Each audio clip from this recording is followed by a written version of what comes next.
My name's Fiona Sinclair Scott. I'm the global editor of CNN Style, based in London, and I'm joined today by François Morillion, who's the co-founder of the well-known eco-friendly shoewear brand Veja. And we're going to do a deep dive into the Veja brand and hopefully get loads of insights from Francois from the 15 years that he spent building this brand with his partner. Thanks, Francois, so much for joining. And to kick off, I think we want to start from the beginning. So, I would love to rewind the tape and to go back to that first kind of concept stage. Where did you come up with the idea for Veja, and how did it bring you to the Brazilian Amazon?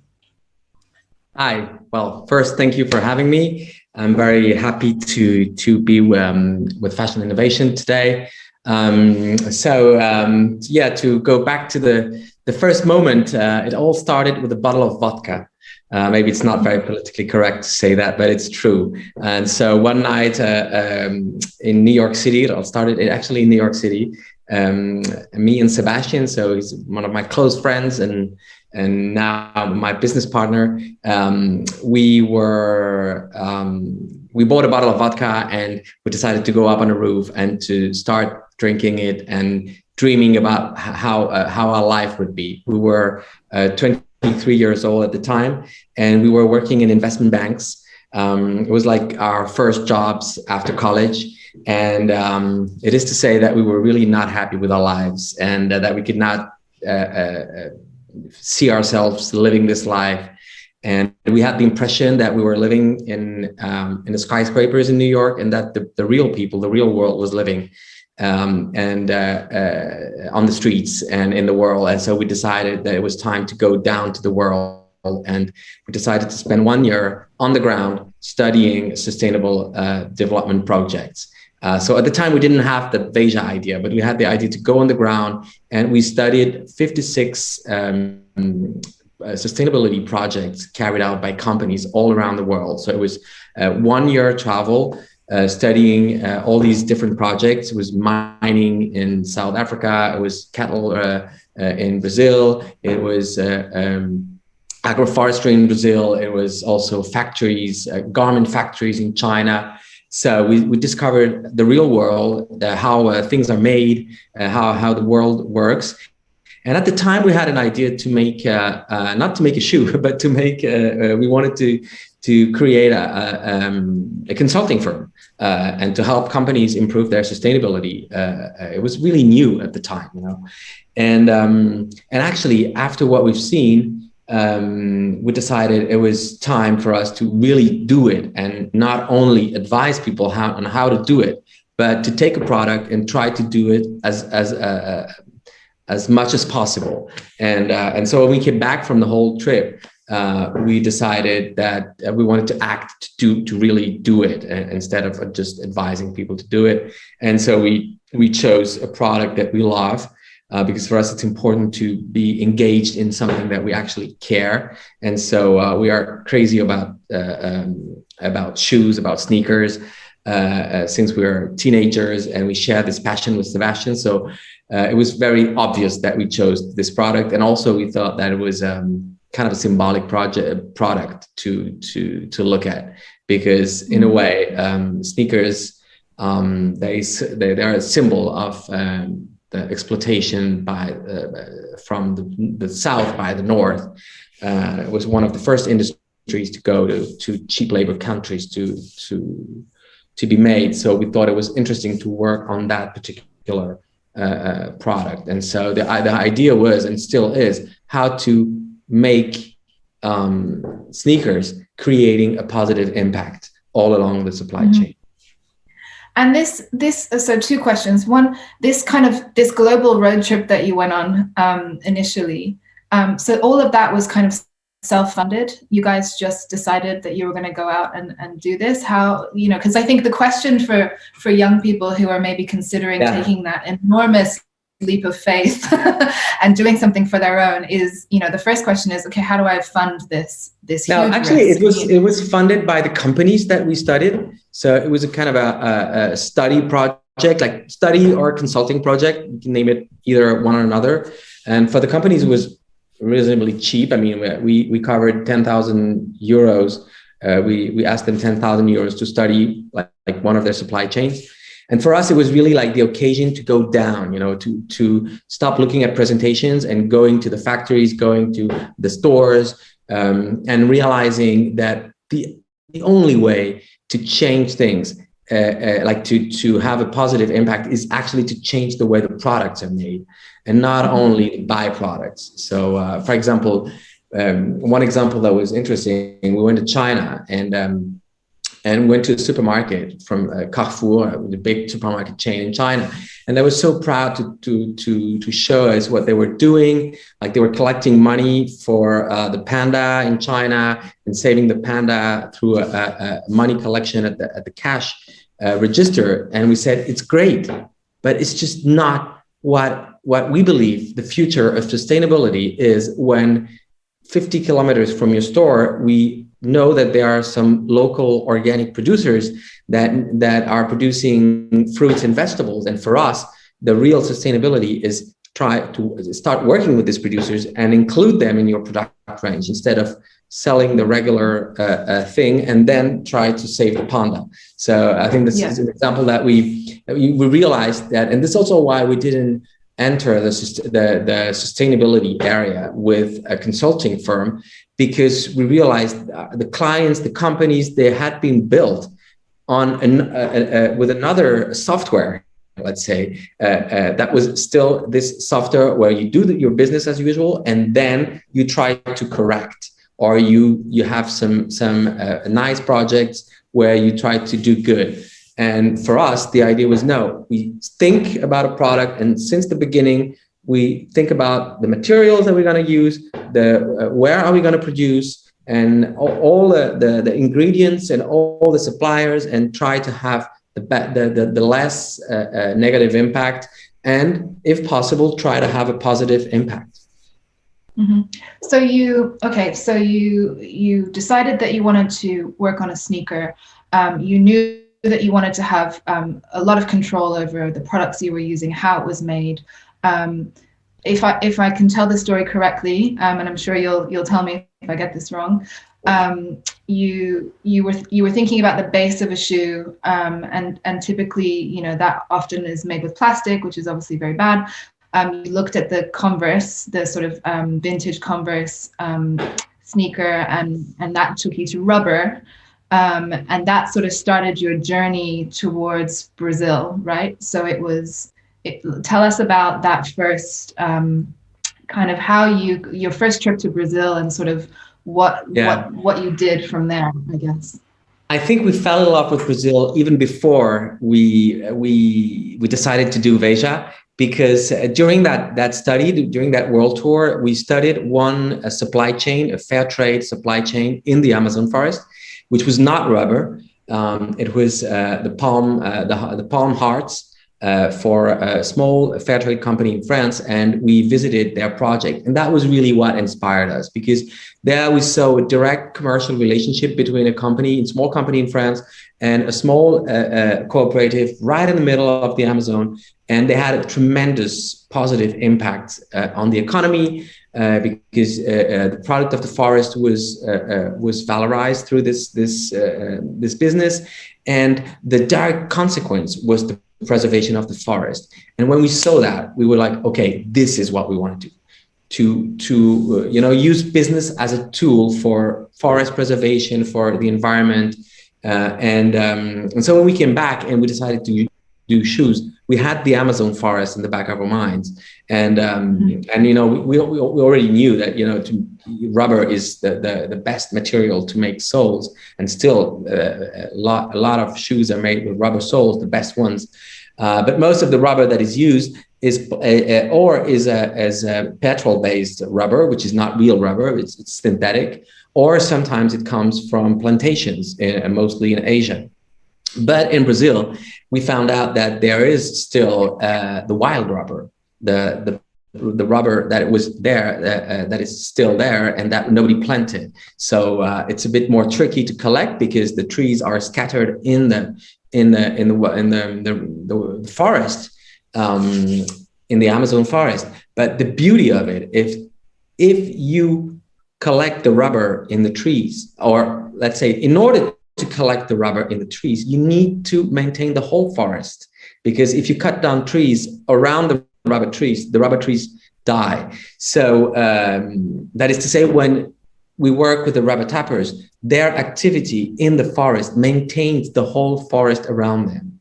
So that's how it started. You know, that's really, I think, the heart of Veja is in each sole, it is the rubber, and it is really what we believe is a game changer. Fair trade is a game changer on that aspect, because through trade you can really make a difference. And it's a partnership with people. It's through the economy. It's not like, okay, we want to preserve the earth, we want to preserve the trees, we love the trees. In order to do that, you need to work with people that live there. So maybe it would be helpful for people if you just did a very quick, gave us a quick description of all of the places in Brazil that you're currently working with, whether it's from sourcing materials or the factories. Just draw us a little bit of a map of where your operations are in Brazil and kind of what's involved there, and just run us through the kind of core materials. We got to keep it simple, because if I go through all we got to go top line, and people can Google afterwards. But yeah, so the heart, the Amazon forest, on each Veja shoe you have a sole, and the sole is made out of a wild rubber from the Amazon forest. So now it's about 900 families that work directly with us. So that means that we have a fair trade contract with the cooperative, and so when they go and collect the rubber, they already know what price they're going to get for that rubber, which is pretty different than the regular market, because the regular market depends on the market price. So when each day it can vary. For all of our materials that we buy, we respect the fair trade principle. So they know in advance how much they're going to get. And as for the rubber, we pay a fair price for the rubber, and then if they maintain the forest around them, we pay a premium. And actually today, the premium, which is a service, we like to call it the service for forest preservation. It's the same price as the rubber itself, because we believe that their service there in the forest is as important as the product that they are actually selling to us. So this is kind of a new experiment that we started two years ago with them. So that's for the rubber, and that's in the Amazon forest. It started in the Acre state, really at the border with Peru, and now it's going also to Amazonas. So we are expanding in new territories. Each time it's the same system. We don't work with the families directly. We work with associations or cooperatives. Mm-hmm. And for the cotton, so the upper of the shoe, or the laces, so many parts of the shoe are made using organic cotton. So all of the cotton that we use is organic certified, and half of it comes from Brazil, half of it comes from Peru. And in Brazil, the story started really like the first year with kind of the same story. We traveled and we visited an NGO based in Fortaleza called Esplar, which is also a name of our model, a very popular model. And this NGO has reintroduced the culture of cotton in the Northeast, which is a very dry area and a poor area of Brazil. And they have introduced the cotton in agroecological systems. That means that it's not like monoculture cotton alone. It's cotton and then corn and then beans, so that the family has a plantation that guarantees food security and revenue. And so in our contract with the cooperatives, the cotton cooperatives, it's written that the families that work with us, they need to have at least 3 crops planted, not only cotton. Right. That is kind of peculiar, but it's really to care about their financial security. And, the years that cotton is not good because the rain is not steady, they still have, their food on the table. And we have more than 1,000 families now working with us. So it's also, you can imagine it's not like a regular shoe brand that just buys the product from the factory. We have actually teams. So we have a team in the Amazon. We have an office in the Amazon forest in Rio Branco, and we have a small team of 2 people in the Northeast.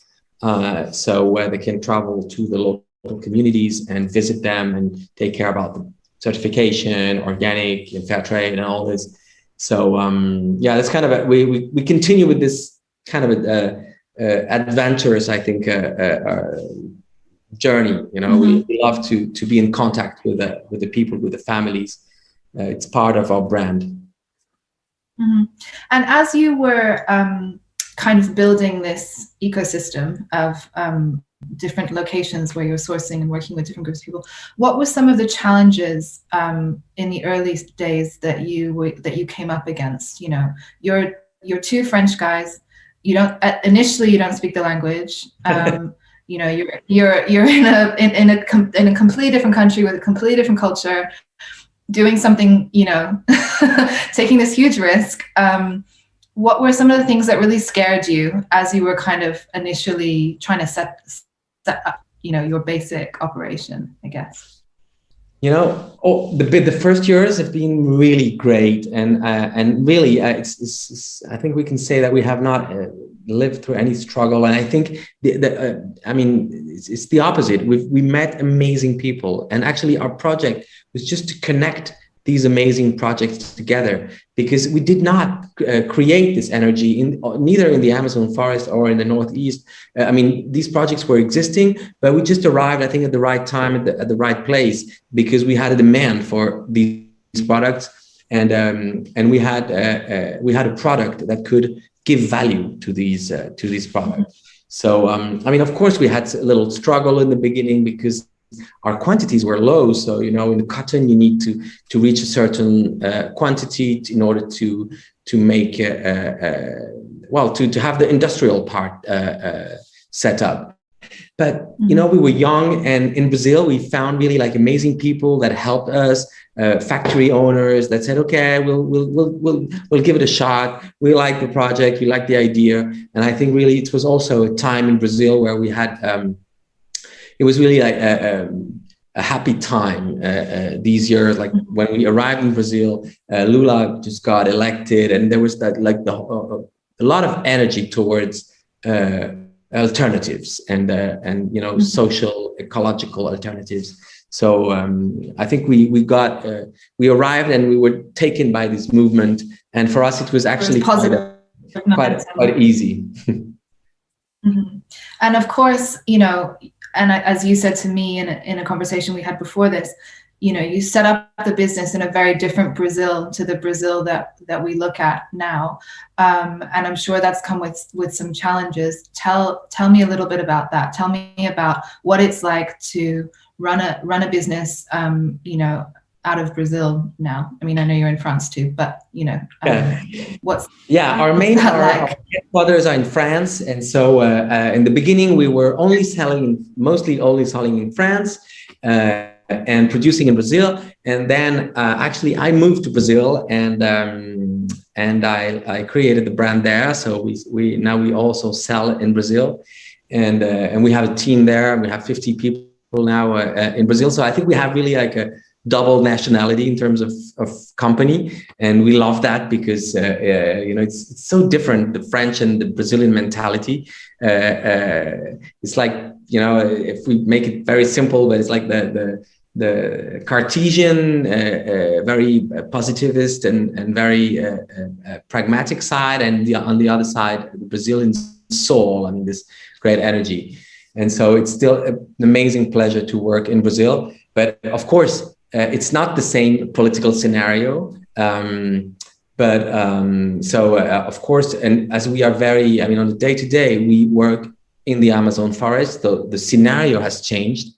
And as I mentioned before, 2 years ago, we needed to change our approach on the rubber, because we realized that if we didn't change anything, in the way we were dealing with the people in the forest would be gone.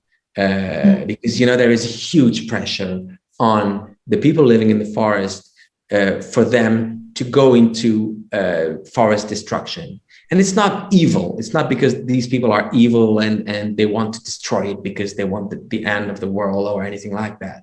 It's just economic pressure. The people that work with us, they see other opportunities that can be cattle raising or planting soy.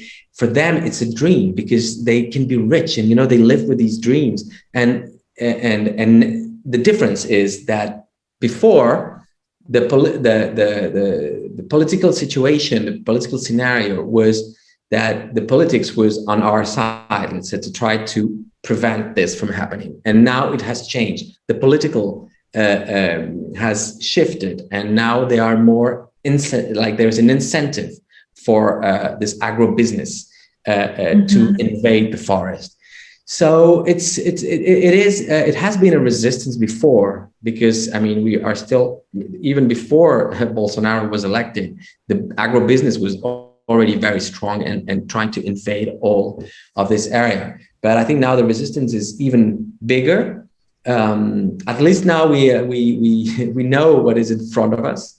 So we know the big force of these companies that want to buy cattle or soy, and we have to work more. We have to convince people. We have to pay them more. But it's not only about the money. It's also about really like spending time explaining them why it is better to do so. And so how are you doing that? I mean, how are you practically going about sort of communicating? And because it's a little bit of almost campaigning that you have to do, right? To sort of show people that, okay, don't take the fast money, trust us, you know, do it this way. But how are you? It's how are you actually doing that? But we actually, and you know, we created a whole program, and we kind of scheduled lots of meetings and lots of workshops in the forest in different regions. And then the pandemic came, so we had to cancel lots of things. And then we said, okay, how do people communicate in the forest? They use a lot of radio communication. And so we did a little campaigning on radio, local radio stations, to tell them that we would continue buying the rubber, because there were already some people saying, no, with the Veja is going to stop buying because of the pandemic. So you should cut down the trees and start planting whatever. And so we made a campaign to tell them, no, we keep the prices high, we keep buying, we're here. And we also made some indications on how to protect the families with the COVID and stuff like that. So, I mean, we invent, but I think the main thing is to stay close with them. So it was through radio, but now that we can travel again, I mean, our team went there and we organized some meetings and it's really like, you know, one-to-one communication. And we believe it is necessary. We are not dealing with materials as commodities. We are dealing with products that are each kilo of rubber has a family behind, has a story behind, and we try to give value to that, because we believe if you give value to that, the people feel it, and they feel that what they're doing is important. So I think I like to compare it with the wine industry. I think it's one of the industries that respects most, the terroir, the place, the people that are behind. You know, it's not just a commodity. You cannot take any grape and change the label and sell it. No, it has a different story. And to us, it is the same for the rubber, for the cotton, and now we also are working a lot on the leather supply chain that was a bit forgotten for us during all these years, and we are doing this one-to-one visit to the farmers, and we try to understand their life, their problems, their product, and it's amazing, because then you really enter a new world. Mm-hmm. Okay, last question, I think, before we have to start wrapping up, and I think we then go to maybe Q&A from the audience, but I'll just wait for someone to confirm that. But the last question is, and we could talk for another hour, I think, about all of this. It's so complicated and fascinating. But, I think everyone is always curious to hear how different fashion businesses have weathered the pandemic storm. You guys have had a challenging year, of course, but you've also managed to keep selling your product and keep growing. What is it, do you think, about the sneaker and the sort of eco-conscious sneaker that still holds a relevancy now, and that people still seem willing to sort of invest their loyalty with and spend money on? What is it about Veja that you think has made it sort of easier maybe than other brands and products during this climate? Yeah, I really don't know what happened during this pandemic, but it seems that people are, I think that the consciousness of consumers, maybe because they had time to think during all these lockdowns and stuff, but it seems to me that it grew, and we can see that from the questions we receive, through our Instagram or our email. People are very curious. They are asking questions, and especially on the leather, it's something that has raised a lot our attention these last 2 years, and one of the year was during the pandemic. So I think, and we've seen our sales continue growing during this time. So maybe it is an explanation. Of course, we have tremendous problems to cope with. I mean, shops closing, shops opening, so we have to dance accordingly and stop the deliveries. And then now we have a lot of shoes that we cannot deliver to the UK or to Germany because it's closed. So I'm not saying it's like an easy game, but I think two things that helped us is to have people on the ground to talk to as we control the whole supply chain. We didn't get so much impacted because we control all the key steps, and so we know where the things are, we know how the supply is going, and so we really master that part. And the second part is that the company, as a company, we are a private company, and we don't have investors, and we're not like focused on growth like mad people, and so if we had last year 20% less sales than expected, but it's not the end of the world. We're not going to fire anybody for that because we have a bit of reserve, and I think a kind of old school management on that. Mm-hmm. Okay, great. Well, look, I think our time is up, unfortunately, and we've also run out of time for Q&A, sadly, although it sounds like we're going to maybe do some follow-up Q&A separately. But thank you. I'll be happy. Thank you so much. It was really great to speak with you.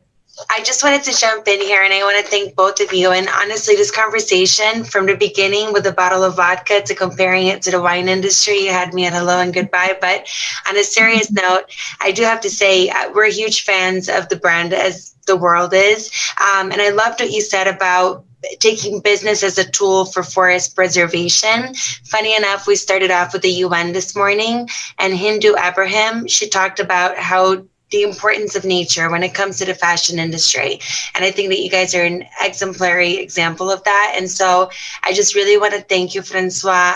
It was incredible and super insightful. And I know I, like everybody else, is super inspired. And Fiona, you always have a way to just bring organic to the conversation. And I just really admire your work as well. So I appreciate both of you so much. And there it is. Thank you, Tatiana. But thank you so much. And I am from Brazil, so I love that you spoke so mais much. uma brasileira. Mais uma brasileira aqui. But thank you both so much for your time. I really appreciated it, as everybody else did. Ciao, ciao. Bye-bye. Ciao. Thank you.